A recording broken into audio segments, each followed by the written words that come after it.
Hello, everyone. Welcome to Life Out Loud. I'm Junie Moon, your host, and I'm thrilled you're here. We have a great show today, but before we dive in, I want to give you a little introduction to who I am and what this show is about, why I'm doing it.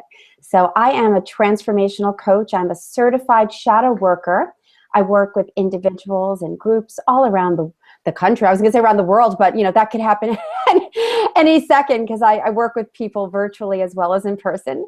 I help people break through patterns of behavior that limit them and stop them from having a rich, full life. My passion, my dream is to help people become fully expressed so they can shine their light. And I do that with my work.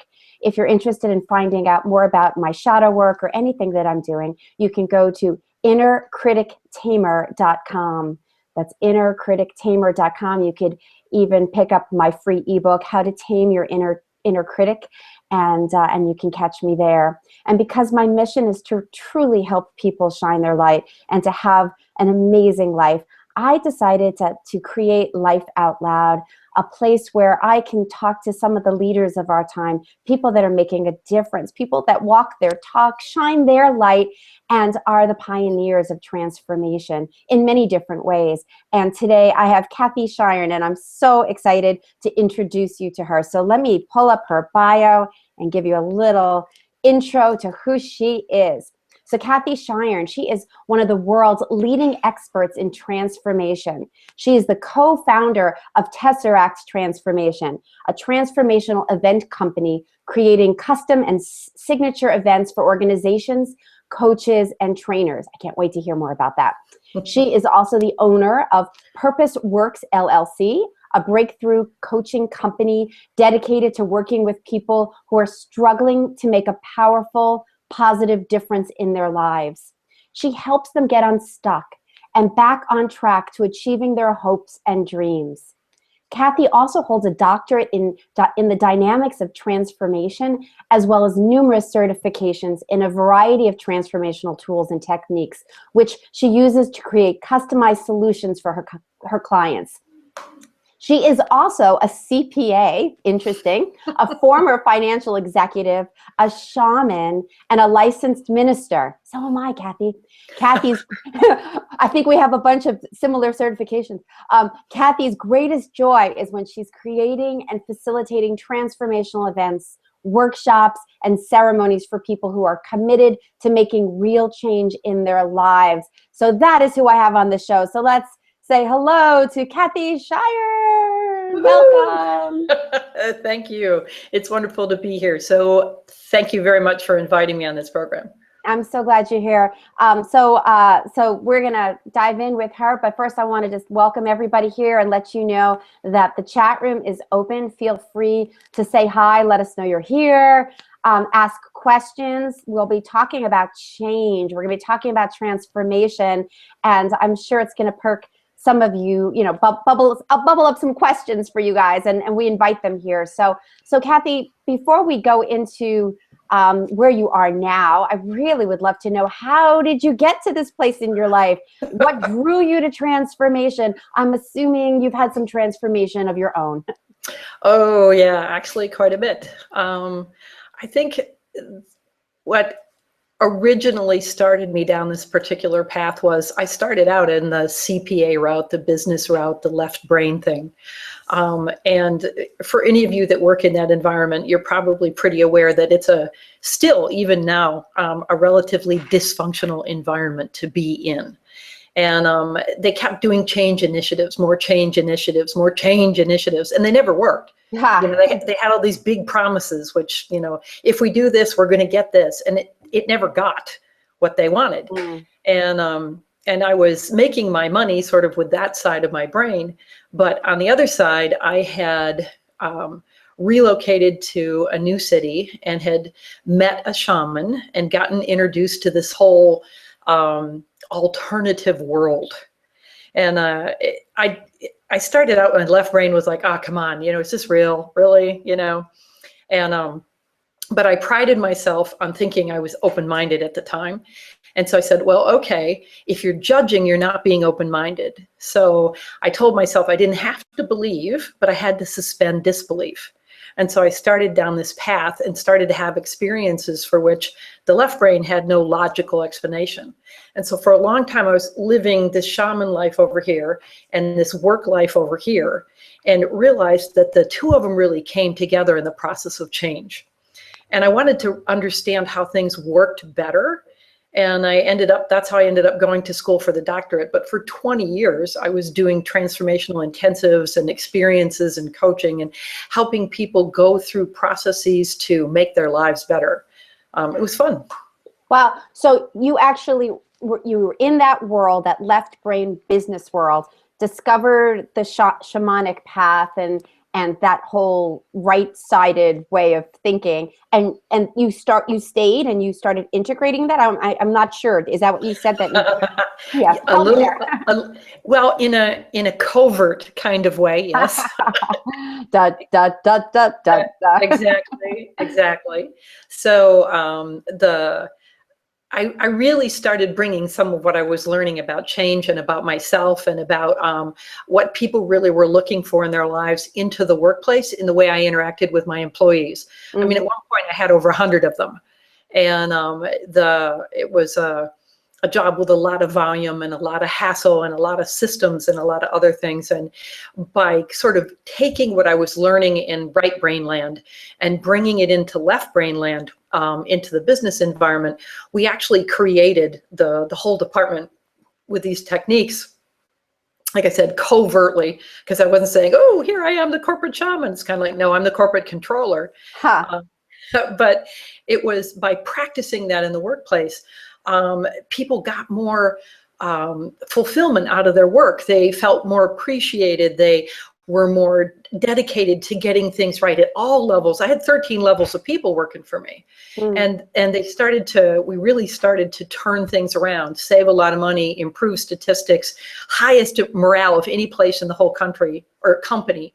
It was an amazing experience. And it was because I was bringing in what I was learning mm-hmm. over in shaman land into my practice in business land. Mm-hmm. But when I tried to say, well, let's take this broader into the company as a whole, not just my department, that was when the powers that be said, nah, we don't want to do that. Mm. And that's when I said, nah, then I don't want to be here, and left to go back. And I said, well, I have this experience as an experience, but I really can't ground it in anything to say, well, statistically or logically or whatever. Right. I just have my experience and what came from that. That's where I went back and got the doctorate. Very cool. So I'm curious, when you started learning, when you started living in shaman land, I love that, but you're still in left brain land. How was that for you? That's big, mind-blowing change. That's new thinking. That's a lot of shifting inside while you're still immersed in a very different land, as you say. How was the beginning of that for you? It was somewhat disconcerting. For a while, I was feeling very sort of, I was over here and then I was over here. And it was like I was constantly crossing back and forth between the two. It was difficult to integrate. But actually where I found the best integration was in laughter. I got a rubber chicken as a gag gift from my department. And one of my sub departments kidnapped it and held it for ransom. And I know this sounds really weird, but there was this whole shamanic thing going about power and about dynamics and about interchange and about who was okay to do what. Yeah. And they ended up, I paid the ransom demands. I had said, I said I looked terrible in yellow. So one of the ransom demands was a picture of me in something yellow. This is hysterical. I love it. I had a picture of me with a friend of mine's albino boa wrapped around my head. I'm talking a snake, a real life snake. Okay. An albino boa is yellow. So I delivered the picture of me with the snake wrapped around my head. And they're like, wow. They didn't know what to do with that. They're thinking, they're like, okay, let's not mess with this chick. It's like, we thought this was fun and games, but now there's a boa involved. Yep. So I came in one morning and the rubber chicken was tied spread eagle in my window. And I had an interview with a candidate for the department. And I left the rubber chicken in the window. And they came up to me afterwards and said, "You didn't leave that in there where you were interviewing the candidate, did you?" And I said, "Sure." I said, "They have to understand who we are if they want to work here." That's great. So there was this multiple layered thing going on that wasn't strictly corporate, and it wasn't strictly, shamanic. It was this, we were exploring the dynamics of interaction and breaking out of the box. Like, if somebody says, "I want a picture of you in something yellow," and they get a picture of you with a yellow snake wrapped around your head, it all of a sudden people's minds go, "What?" Yep. And they have this different perspective that comes in. And a lot of shamanic work that's what it's about, is to create that shift in perspective so that you see things in a new way, in a new context, which allow you then to move forward, break through what's holding you back and move forward towards accomplishing what you want to accomplish. Exactly. Exactly. That is, as you're describing this, I'm thinking you're breaking the pattern. You're getting people outside of the box. You're bringing people out of their comfort zone because suddenly there's a rubber chicken involved and ransom notes. and I love that you're making it fun. Yes. I mean, to bring in the joy, to bring in that human aspect, because a lot of corporate, what I have seen, and thankfully, I've never been, I've only dipped my toe and I've gone as a speaker. I haven't worked there, but I see what happens. It's a very black and white environment, and there's lots of rules. And from my judgment, there's not a lot of humanity. There's not a lot of room for people's personalities and hearts, so to speak. And what I love is more and more conversation is being had about mindfulness, about communication, but not just like straightforward communication, but how do we really hear each other? How do we really connect with each other? And so what an amazing experience you've had from living and breathing that environment, that world, finding out there's this other world, and then integrating the two. How was it received from the people when you started to really own this and shift inside? I mean, obviously the big guys or the big girls didn't necessarily want it for the whole company, but how was it with your coworkers when you started to shift? And more importantly, how was it for you when people maybe didn't get where you were coming from? The piece that it made the most difference to me personally was with my employees. I mean, like I said, I had over 100 of them, 13 different layers, everything from GED graduates to masters, MBAs working for me.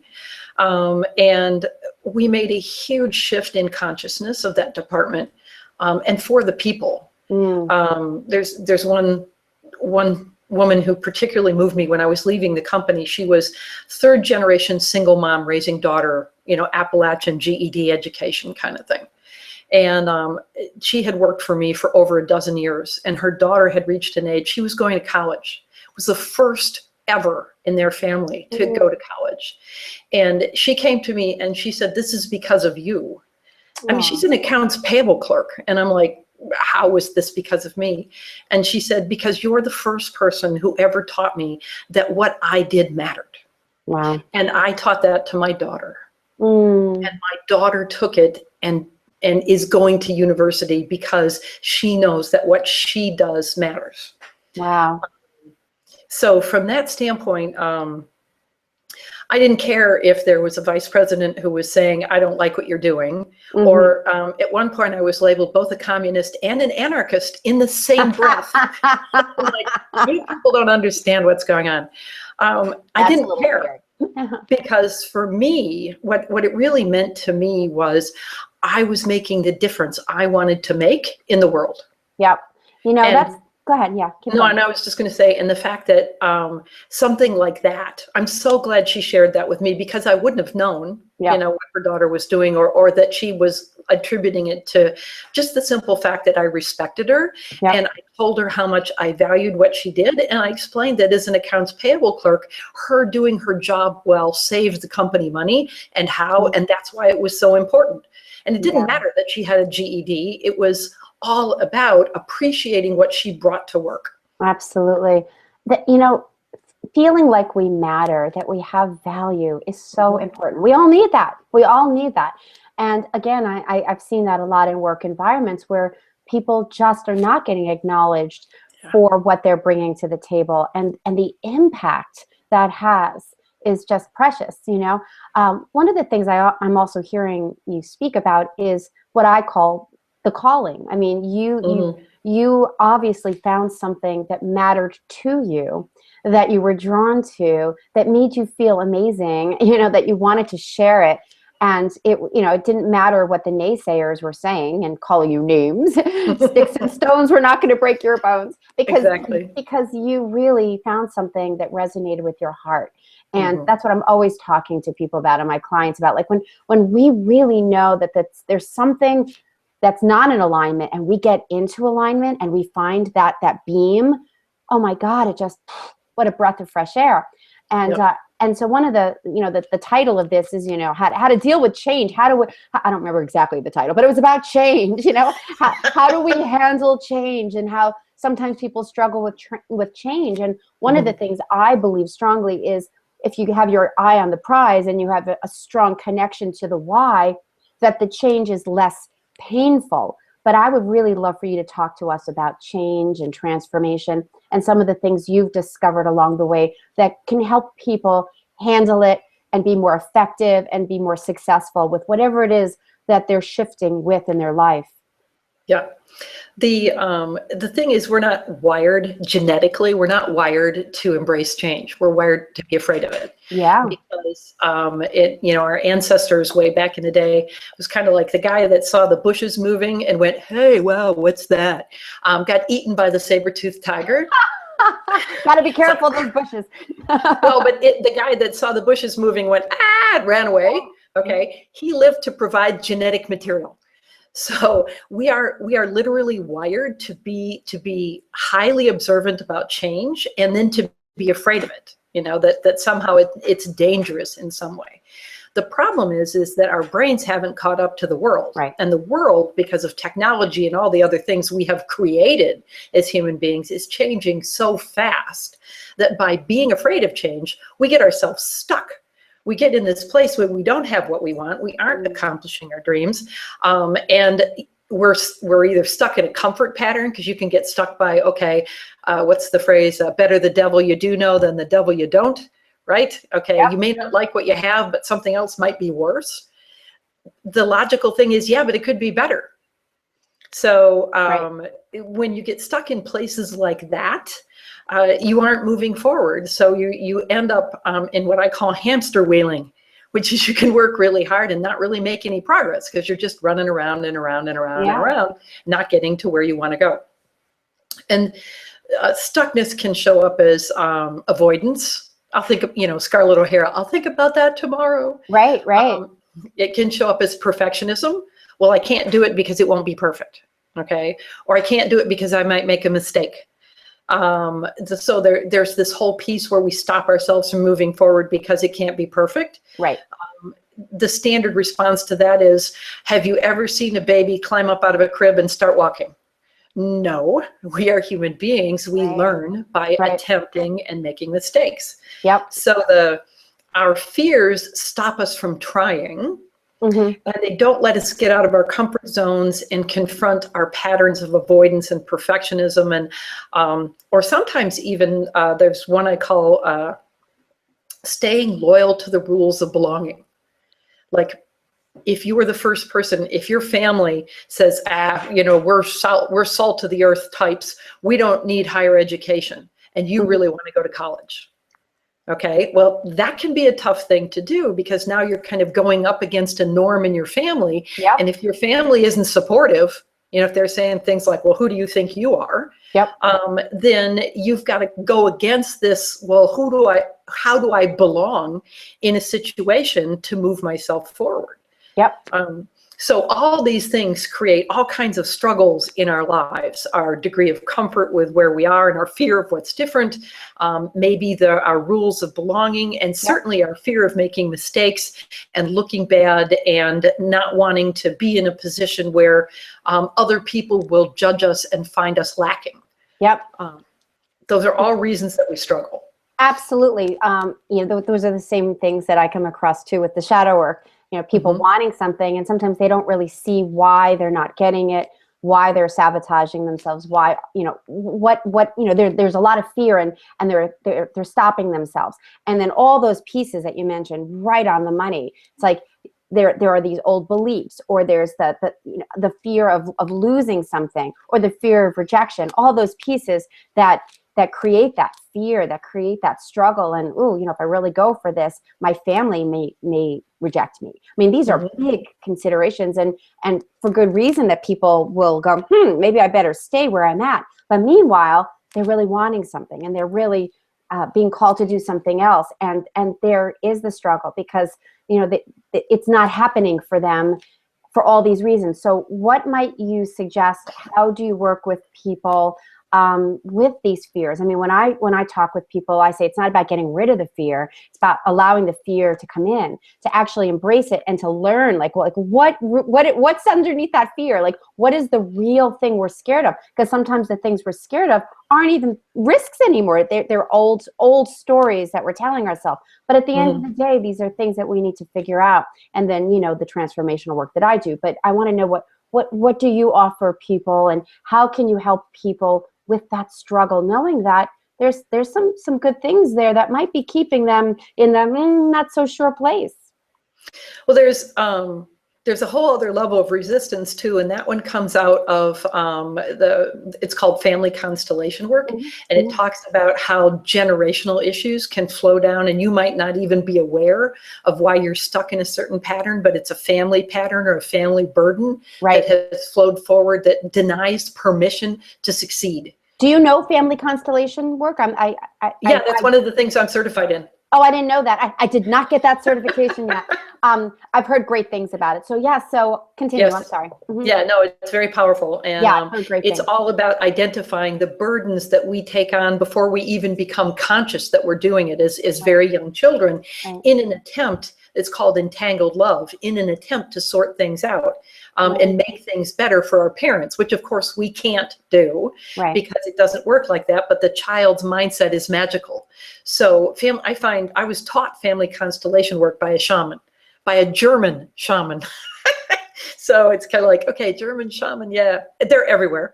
Well, and, you're in a glass house there. You're a CPA shaman. So German shaman, CPA shaman, there's a lot of interesting couplings happening here. Yes, it's totally true. So one of the things that I work with people who are struggling with change and they're hamster wheeling and they're not getting anywhere is the first thing we have to sort out is what's really blocking you. Right. What is this brick wall that's in front of you? What are the bricks made up of?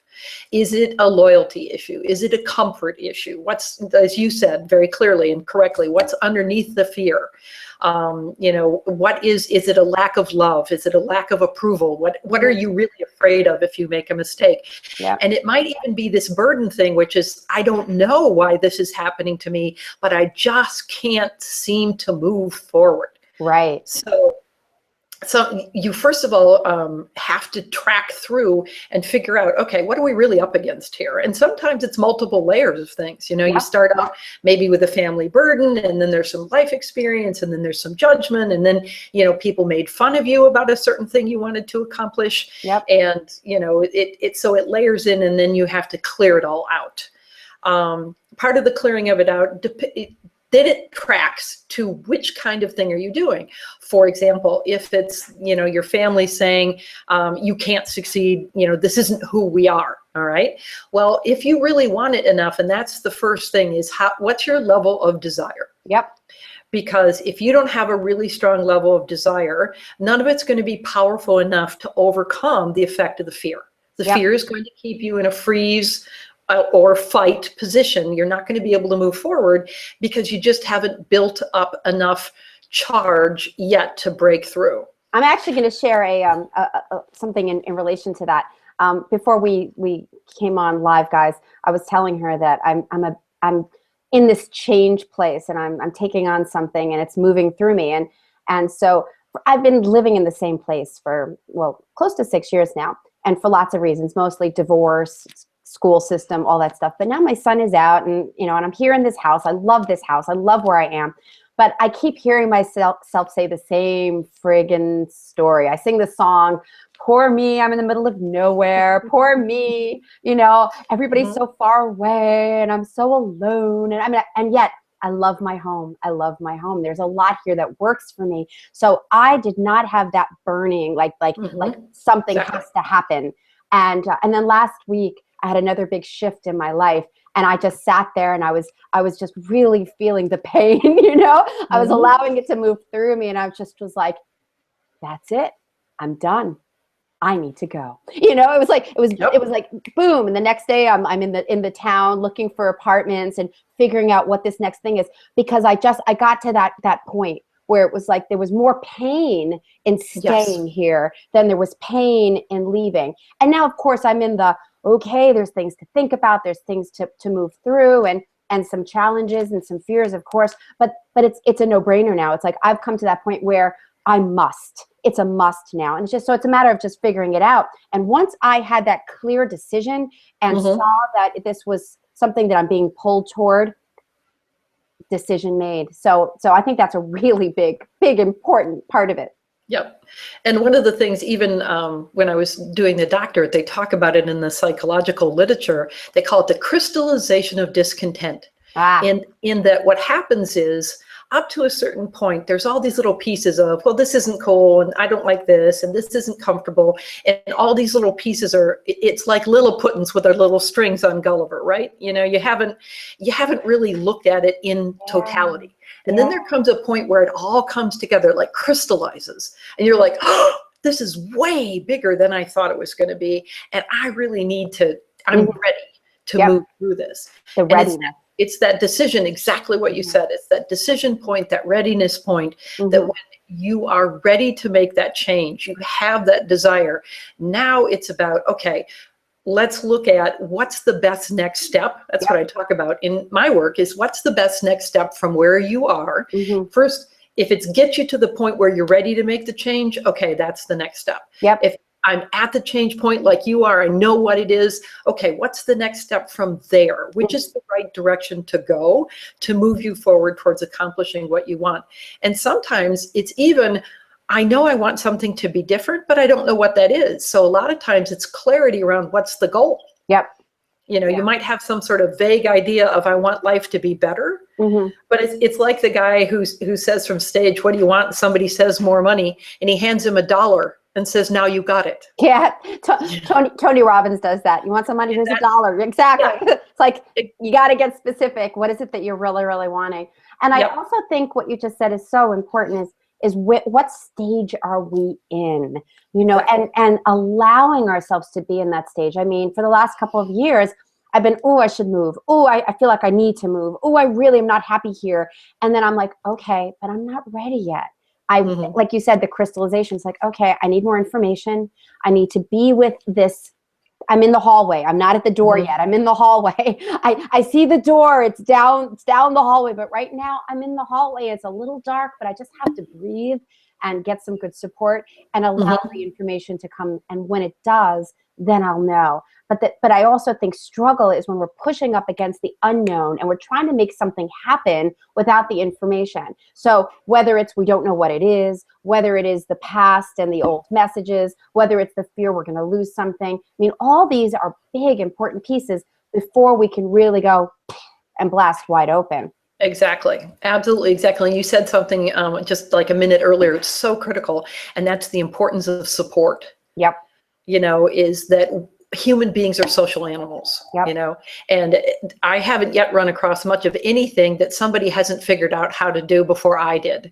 So I can struggle, add to my struggle by trying to reinvent the wheel, or Yep. I can go find somebody that has done it ahead of me and Yep. can show me the way so that I spend less time, less money, and less effort getting to where it is that I want to go. Yep. We need support and guidance. It makes so much sense to do it that way. I was looking into support to say, okay, where are ways that people don't even realize? And you may not, this may be too old of an example for the audience, but Roger Bannister was the first man to ever break a 4-minute mile. Up until he ran a mile faster than 4 minutes, people thought if you tried it, you would die. and nobody would break the 4-minute mile. Yep. And he basically went a completely different route. He didn't, but here's belief, the power of belief. He did not believe that he would die. Yep. So he was attempting it. But what I didn't know until I did the research was that he had people pace him. He had people who ran with him at each quarter or half-mile pace to keep him going fast enough to break the 4-minute mile. Yep. So even something you think as solo as running, right? You're breaking a mile. You're an individual runner. He had people help him make it happen. Yep. Support is so critical. And that's a great story. And I want to add to that story. I might be wrong, but I'm pretty sure I'm right, that once he did break that 4-minute mile, then the record kept getting broken pretty fast by many people, because now the belief changed. Well, if he could do it, I can do it too. So there's the power of belief and who we surround ourselves with. I mean, I'm very conscious of who is in my life and who's in my ear, because that influences my mindset. And when we have a clear mindset, anything can happen. And in reference to what's been done before, that's one of the, I was going to say one of the greatest things my ex-husband taught me, but he taught me a lot of wonderful things. But one of the great things he taught me was, why recreate the wheel. I mean, he has been a brilliant businessman, and I saw him do unbelievable things, but he would call people and reach out to people that have done it before. He'd be reading the books to say, well, if they did it, I could do it. Well, how did they do it? I'm not going to just spend all my life trying to figure it out. How did they build the wheel? Great. Give me the wheel. So, having people to guide is so important. I think this is a good segue for actually you to share an opportunity that you have for people that are listening about your Jumpstart coaching offer. Would you like to let them know about what you're offering to them today? Sure. Because we were talking earlier about the importance of that next step. How critical it is to get clear on where you are, and then to get clear on what the next step is that moves you in the direction of accomplishing what you want to accomplish. I offer a free half-hour coaching session. And the whole goal of the coaching session is to help you find clarity. When I'm talking to you, help you find clarity and help you identify what your next step is. It's, a lot of these things are designed to, there's going to be a sales pitch. This half hour is a gift. It is just meant to help you move the next step. If I think you need a recommendation, I'll make a recommendation, but I'm not trying to sell you something. And I may recommend you to somebody completely different, not me, because I'm not the right answer to anybody's stuff. And I may not recommend anything other than this is something you can do for yourself. It's at yourbigbreakthroughcoach.com. So when you go to yourbigbreakthroughcoach.com, off on the right-hand side, you'll see it's a free gift. And so you enter your name. You're gonna get a newsletter from me. You can always unsubscribe if you want to. Stop apologizing for all the things you're gonna give. That's great. Yay! But you're gonna be on her list, and you're gonna get great material. How awesome is that? Well, I just took a survey of my list because I was mailing them twice a week, and I said, is this too much?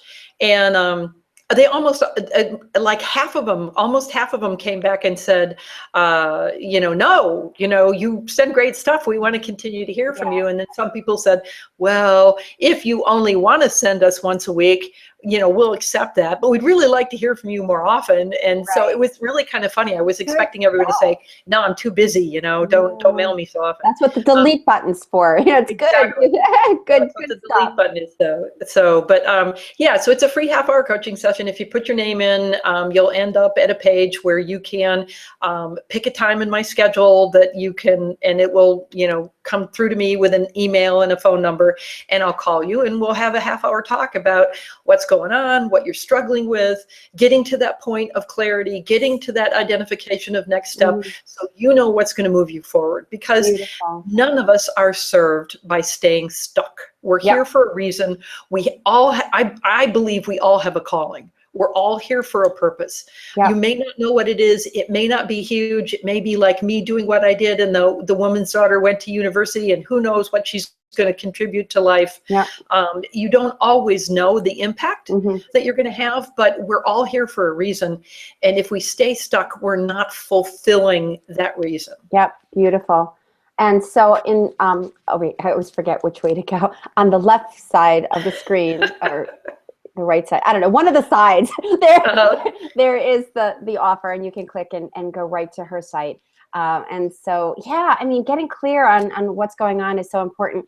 And sometimes, talking about support again, sometimes it's important to have somebody outside just hear what you're saying, to get that perspective. In shadow work, we call that the magician energy, the ability to step back and see what's going on without being in the emotion of it. Because when we can really have that perspective, then we can make good decisions and good choices. But when we're in the overwhelm of feeling, and we have fear or judgment or whatever else is going on because of all the things Kathy's been sharing, it's really hard to move forward, and that stuckness can feel overwhelming. So this is a great opportunity to get a little more clarity and to see maybe something that you are not seeing right now.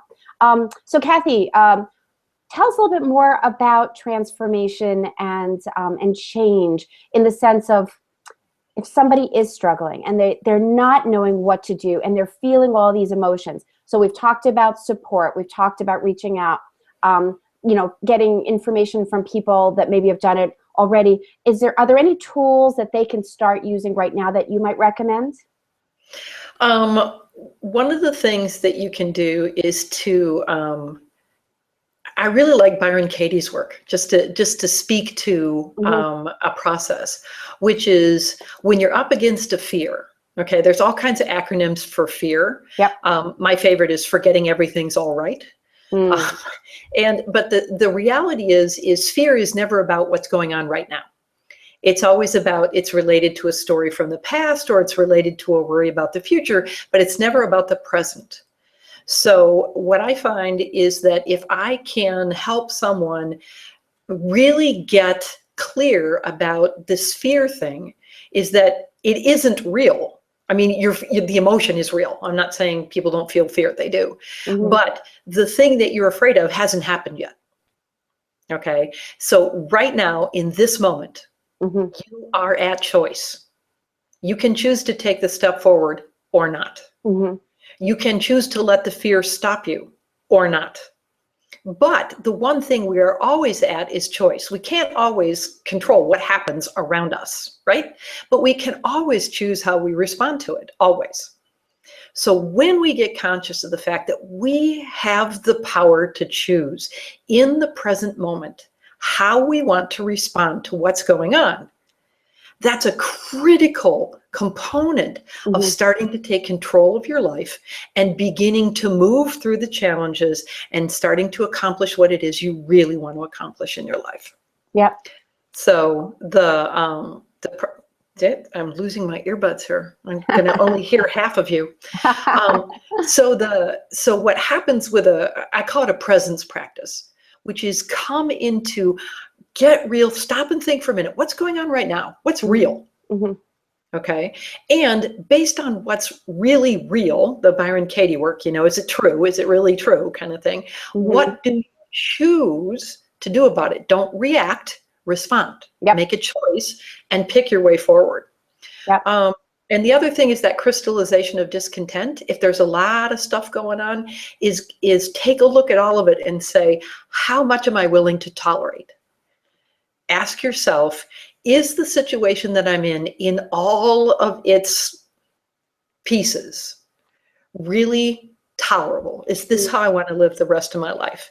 And if the answer is no, make a choice to make it different.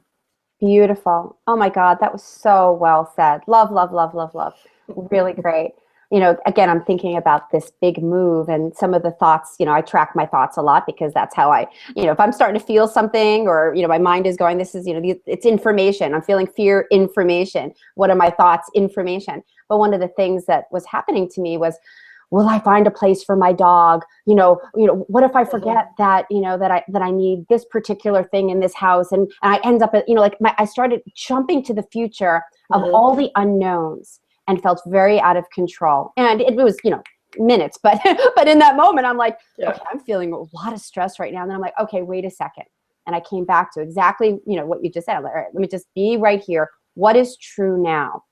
What do I have control over now? Now, And I started, right. and I was like, I'm still in my house. I'm still very comfortable. Nothing Mhm. bad is happening. I'm not signing leases or having to give away my dog. I mean, it was like, okay, reality check. And what are my choices here? And to Mhm. breathe and to allow myself, and then of Exactly. course, taking that other piece that we've been talking about, which is the old programming, some of the old messages, I started thinking, well, what has happened in my past that is also contributing to the fear of moving now? And okay, well, what happened then is not going to happen now. What information can I bring from the past to the present time to help me now?